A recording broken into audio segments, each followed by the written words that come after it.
Let us, yeah, we are recording. We are live here on the Zoom meeting with the hosted by the Entree Pinais, but I am a subsidiary, secondary host for part two with special guests Melody Malazarte and Lamarok L. Oh, that's me. What are you guys drinking?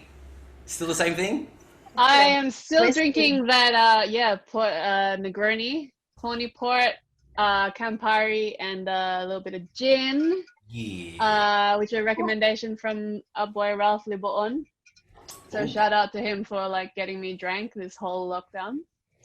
Um, what are you guys drinking? Same. Whiskey. Rose tea and some mineral water. Same. Nice, very nice. Keeping San it classy, keeping it Pellegrino. classy. That's it. 3 promotions behind you. So Oh, this is like this is a little bit of a unscripted little part two because we were having so much fun talking culture and shooting the shit with our like young gun Filipino cool people while our parents are away. We've like raided the liquor cabinet and we're kicking on. So I don't know. I don't have a specific question to ask you guys. But I am curious actually about we've touched a lot on culture, and I feel like we kind of were just as you said, Melo, was just getting warmed up. So something that I think is interesting is to reflect on maybe those first instances where you realize like the way that you were growing up is maybe a little different to the people around you. For me, I know it was like going to school and realizing that not all the words I was saying were English, because I was learning Bisaya and English at the same time in the house, and so I would just say things like mostly English, and then every now and then I would just have a Bisaya word in a sentence, and I had to like learn that. So I don't know. I don't know if you guys have like moments like that you can share with us. I kind of had the reminders of that always. Like growing up in the country, we're like the only brown family in the town, so most people there hadn't seen an Asian person in real life, so the reminders were always there. And then I don't know, we kind of certain things that were normal to my mom, I noticed were not normal to anyone else, like and I guess that's a part of assimilating into a new culture, so you don't,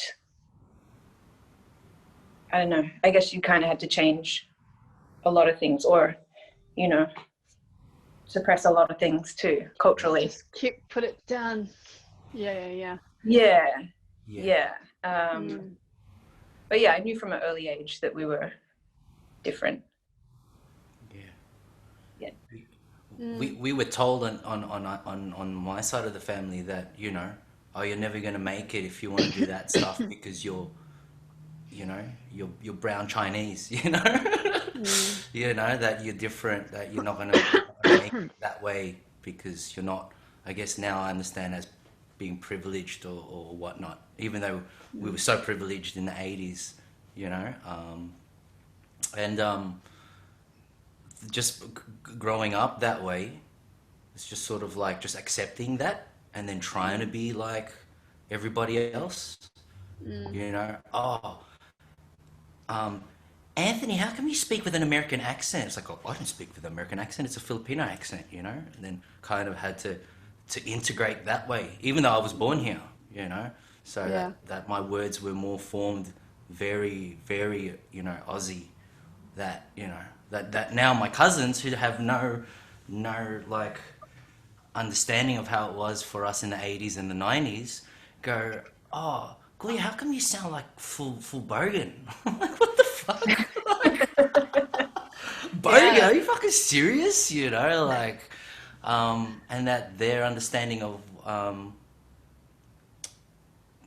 actually, it's funny. It's kind of like a reverse. It's like it's almost like they don't want to accept their Australian side now, and based on what we were talking about before, was kind of like, yeah, it seems like the culture here for when we were growing up seemed very conservative, and no one really wanted to cross that line and do something different.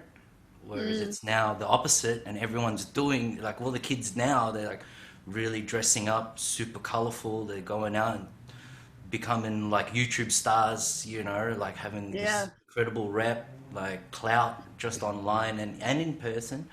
And, you know, the idea that perhaps, you know, the embracing of the diversity of just the Philippines and us as Filipino Australians or Australian Filipinos, whatever we want to call it, like it gives us a different narrative. You know, for Mm, years we were watching the Filipino Americans, like, oh, they got a food truck, oh, they got this, they got that, they got mm, restaurants, you know, down in NoHo or wherever it is, you know, LES, like yeah. you know, our story is totally different, you know, like, Yeah. and I can't really, I Mm. really can't wait to see how that unfolds for us because, you know, what about a longanisa snag as a regular at Bunnings for $2? You know Yeah. what I mean? Like, Yeah. as an I example. mean, me and Melo are like, yeah, like vegetarians, just like, Yeah, and the vegetarian styles too. Sorry, excuse me, I've been one-sided Hey, there. we can Okay. appreciate how it smells. What do Yeah. you mean you don't eat meat? What do you mean you do not eat meat? You're too skinny. You eat more. You eat the pork. The doctor Chicken. said, We still offer the Doctor chicken. Jose said, you eat the meat because you don't have enough protein.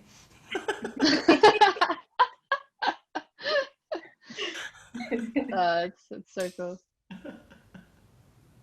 Yeah, I don't know. I think like um it's something that uh you know, it's almost like my experience was like, oh, I was like the token Asian, so there was probably like three Asians in my class when I was in primary school. And it was kind of expected that I would be friends with like all the other Asians as well, like where I didn't really know them or get along with them particularly well. But there was kind of an idea that and I went to primary school in like really close to the airport, actually in Gladstone Park in Tullamarine. So that's where I grew up, and and around that time, like my classmates are all Italian and Maltese kids, and a couple of like Aussie kids, but like, generally like young European kids grew up around them. And there was this idea that like, people kind of like project what they think your culture is or what it means for you to be Asian. So for them, they were like, oh, you're like the Asian, so you're like probably the smart kid. And then like, and I think, and weirdly I kind of was like, yeah, I'll take that on board, like I'm fine with that, like let's I'm cool with that. So for me, oh, my headphones just died. Yeah, so for me, like, people putting you in a box, like, it can either be a motivator or it can be something that you rail against. And I just was wondering like how that kind of maybe has worked in your lives, Nina, including you as well. I don't know if you have experienced that, or whether, whether the way people define you, like how that has, worked for you. Who would like to go first? Melo? Go ahead, Nina. Nina? Well, I spoke about this with Fidesz quite a bit, and I was born in Sydney, and then when we moved to rural Victoria, and I went from coming from really diverse classes in school to no diversity at all. And I think that in terms of being put into a box, people just looked at me and went, you have brown skin, you're Aboriginal. And so I didn't experience that, like being labelled as being Asian, unless I really told people that. And then I think people would struggle with that because they're like, well, you don't look Asian. And also bringing in, that feeling of being in the box of you're half. And Melo and I have spoken about, how hurtful it has been, to be in the box of being just half. When, you know, you really want to, you know, as a child, no one wants to feel singled out and an outsider or not feeling like they belong. But I think that that experience of experiencing that adversity at such a young age, it sort of exposed you to unpacking those feelings a lot earlier, so that we, you know, can pass on we can pass on our perspective in those experiences, so that, you know, if we have family that are like, if we have children or we have nephews and nieces, that we can, you know, nurture them in a way that they protect them from that shit. Like, you know, even when I go to the Philippines and I'm seeing my little cousins, like girl cousins, and, you know, when I was younger, it was like, you're brown and, you know, brown's not good. White is right. Or white is the best, you know. And even in the Phils, it's a bit like, you know, white is best as well. And then it's like, you're being put into that box and you're like, what the fuck? Like, what is going on? Because like, that's not in my Australia, experience. I'm seen as a black person. In the Philippines, I'm seen as a white person. And that really messed with me a bit. And it's like, you know, when I see my younger, especially female nieces, you know, and I can see that they're, you know, looking at me in a certain way, and I really try and nurture them to, you know, embrace that brown is beautiful and that's Filipino. And that's what, you know, we shouldn't be looking up to, you know, white society as being, you know, the cream of class or the cream of, you know, it's something that people are striving for, that we should embrace our Filipino-ness. But I mean, you know, for me, like, food has been massive in that, and I spoke to Videz about that. It was like a point that my beautiful family saw me cooking in dirty kitchen, just like it was nothing. You know, you go from seeing only white people only have maids and servants, they don't cook anything, to them seeing me, you know, cooking in the dirty kitchen, being really, you know, generous and hospitable. It's like, why would a white person ever do that? And it's like understanding that, like, to embrace Filipino culture, it's like, that's who we are. We are hospitable and we're generous, and we, you know, share as much as we can with each other, and we're loving to family. So it was like a moment for both of us, like for me to feel more accepted, but also for them to, maybe it made them realize that there is so much to value in our, like, native Filipino-ness, or that we should stop striving to be white.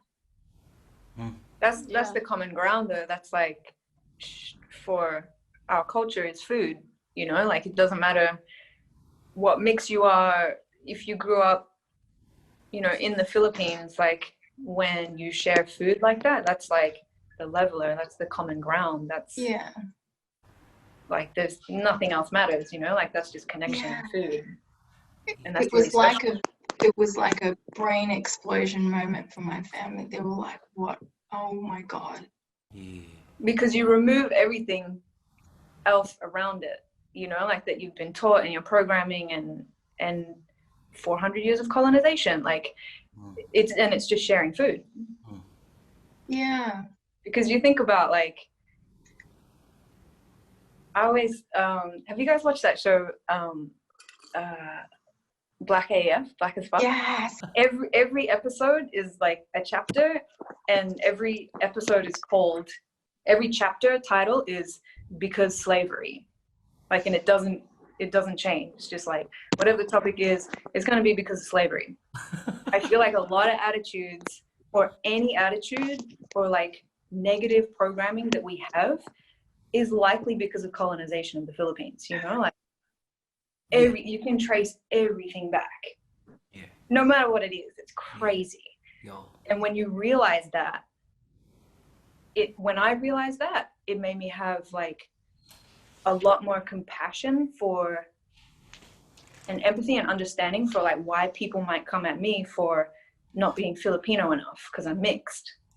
You know, and then I understood like where that comes from because I was brought up to question it. Like even my mom, like I would be like, "Hey mom, like I'm Filipino," and she'd be like, "No, Anak, you're Australian."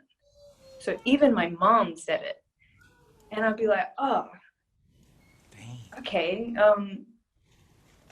all right, whatever my mom says must be right," you know. But I was always was like, no, like I'm proudly Filipino, like I feel it.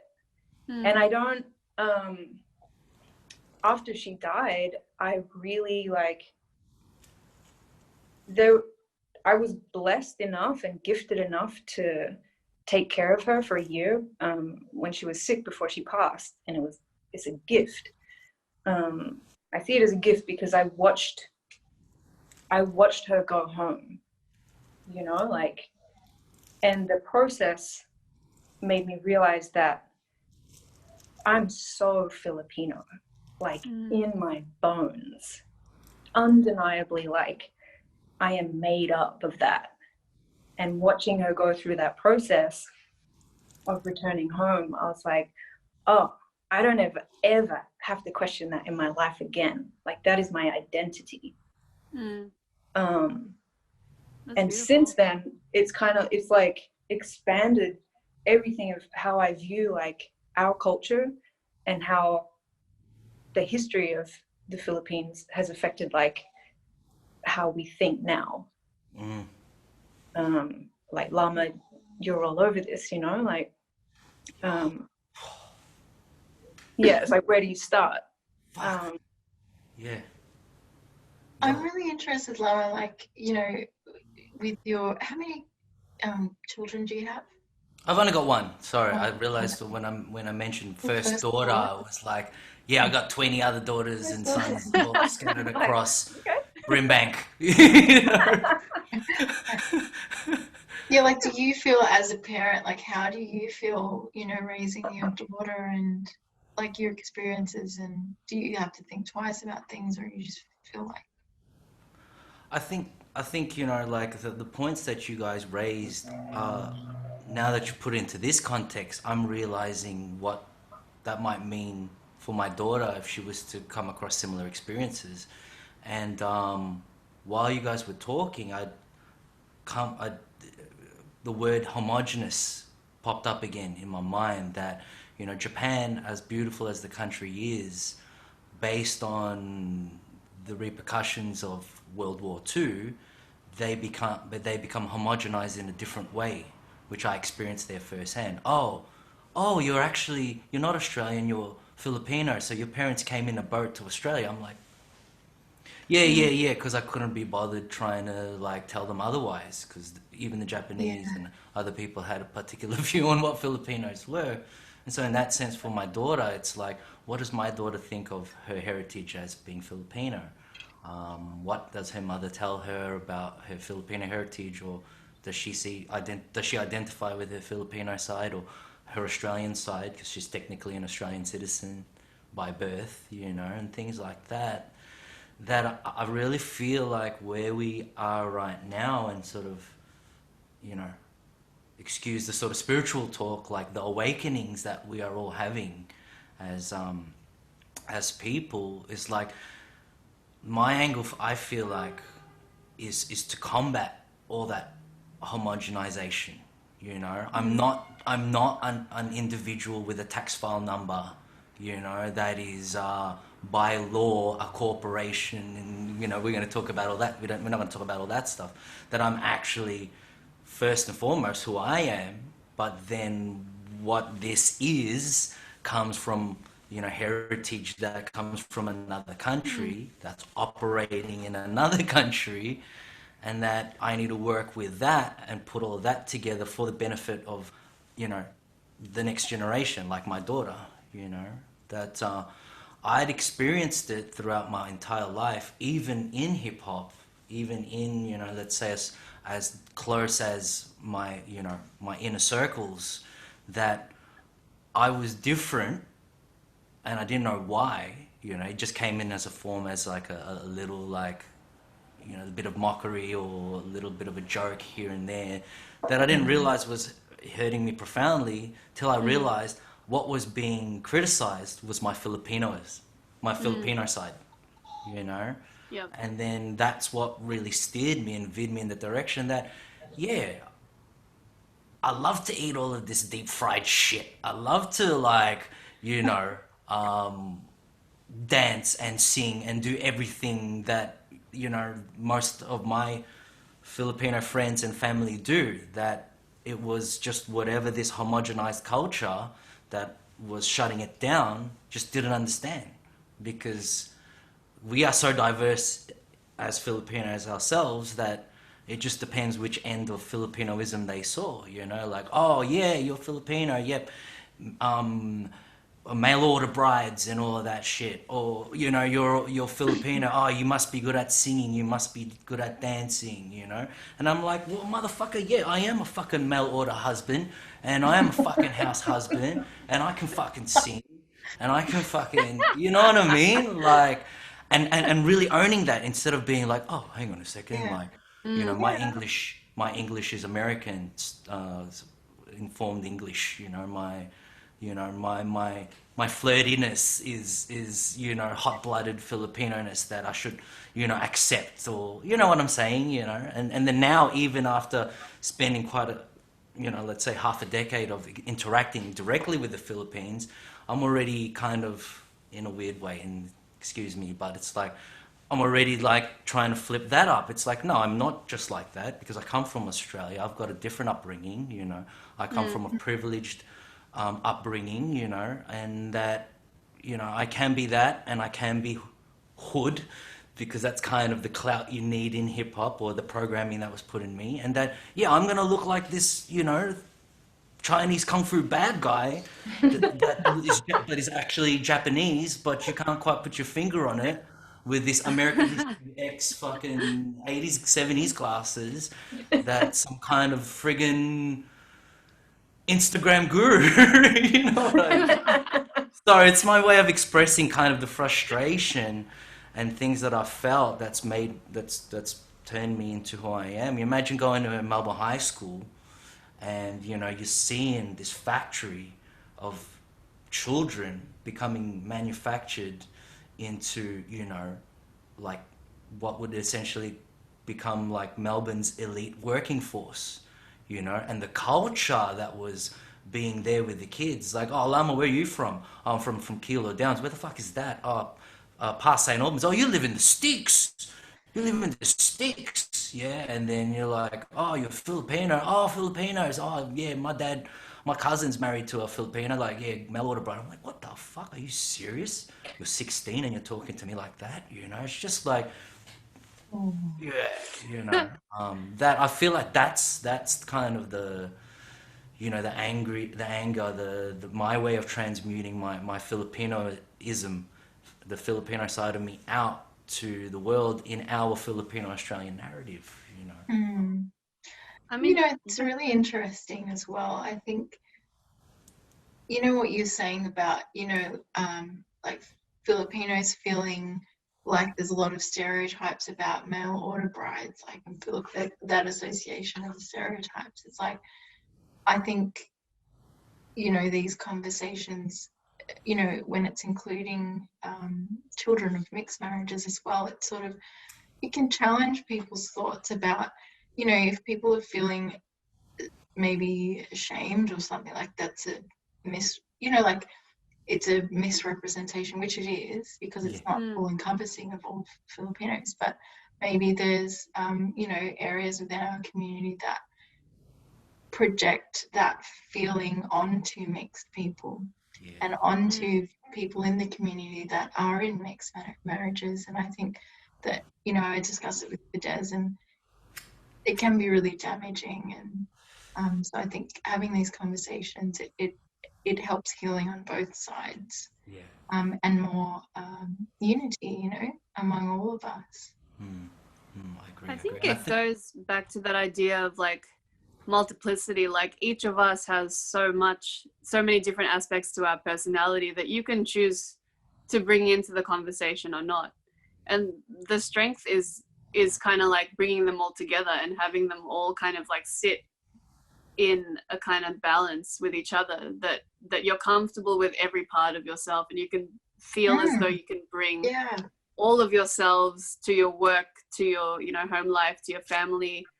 You know, I think for me that's been my experience, is like working in a field that's quite privileged, and I would say, you know, predominantly in Australia, it's quite a white dominant workforce, is the design industry.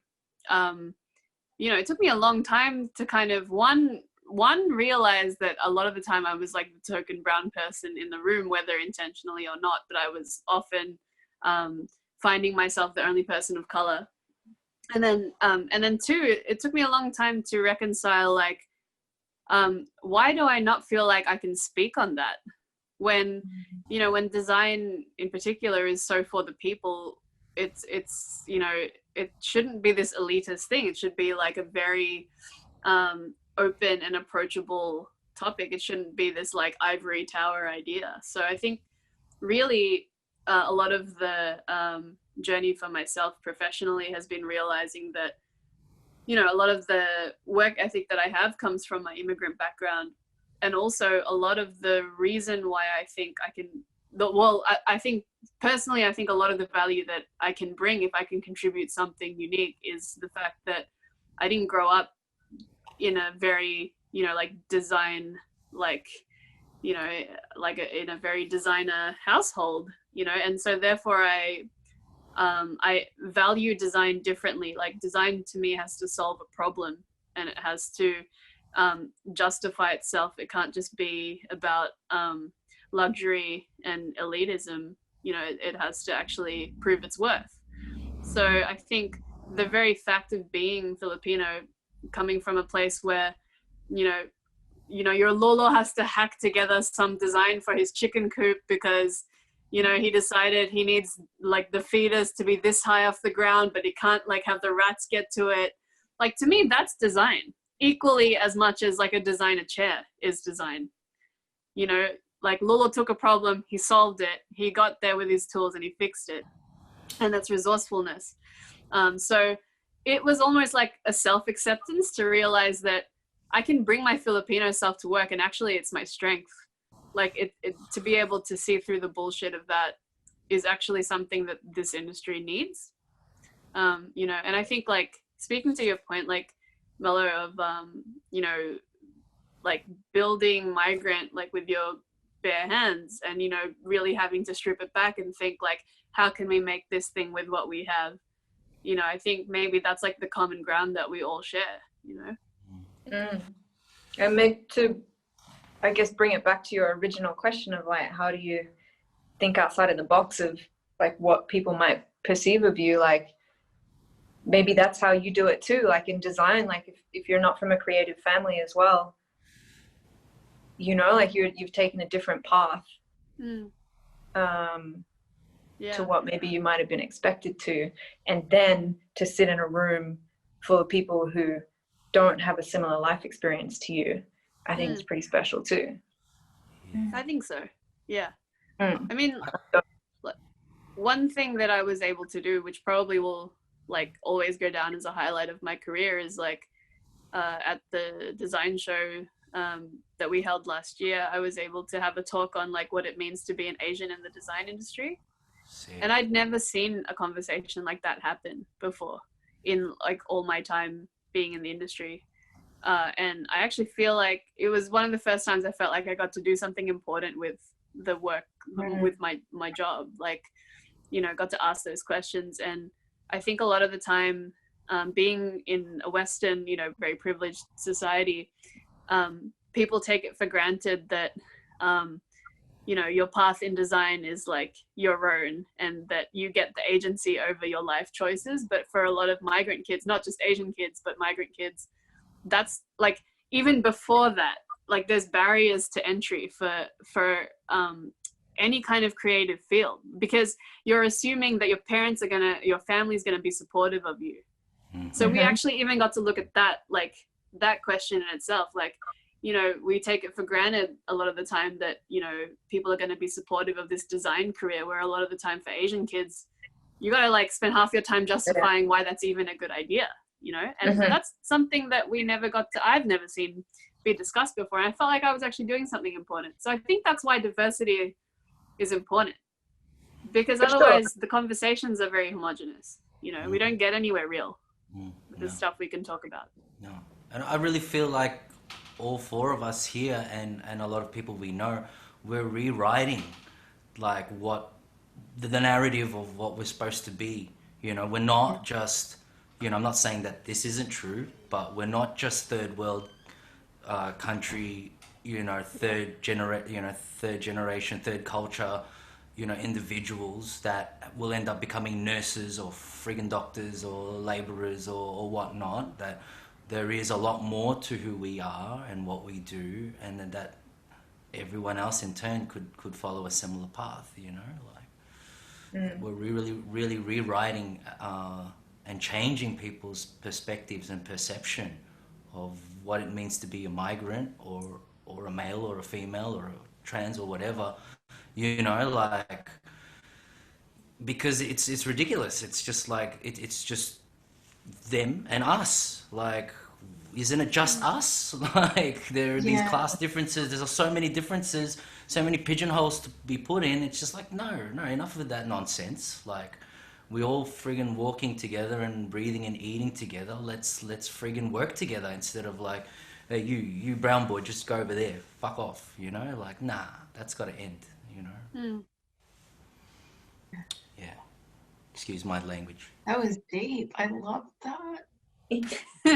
Okay, ladies and gentlemen, it's Thursday. What is the date today? Is Thursday, 21st, 22nd of Mayo 2020, 7:35. We're 5 minutes overtime, so we are signing out. Thank you very much to the Entree Pinais for hosting the Chikahan with Melody Malazarte and Lamarok L. Cheers. Tagay na.